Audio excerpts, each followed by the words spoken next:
Cheaters will never stop cheating not until they realize her worth as a person. So in short, kahit todo bantay ka dyan sa Facebook, Messenger, phone niya, or whatever, they will never run out of ideas to cheat on you.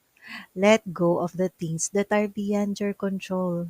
Hindi ko sinasabing huwag mong ipaglaban, pero bitawan mo yung events na hindi mo kayang pigilan. Kagaya ng paglandi niya sa iba. Mapipigilan mo ba yan? Siyempre hindi. Yes, I am aware of those people na merong trust isyung kagaya ko.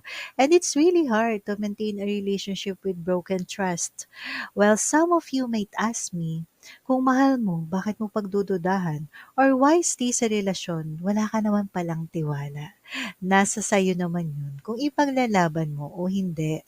You should know your battleground kasi hindi lahat ng relasyon, tao o giyera ay hindi worth it ipaglaban. Mas worth it pa yung ibang isuko kaysa ipagpilitan ang hindi dapat. What I'm trying to say is that cheaters will never stop cheating. Not until ma-realize nilang ugok syunga pala sila na all this time tinitake advantage ka lang pala nila.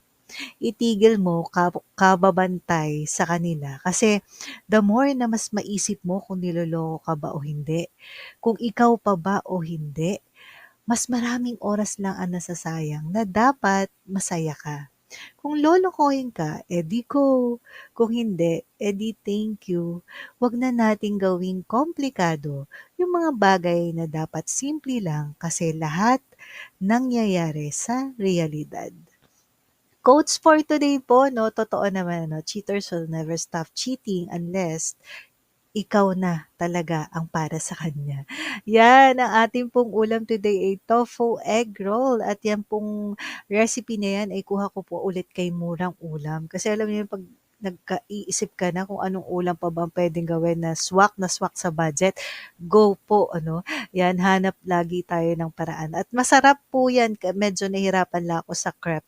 Thank you po for watching and keep on sharing.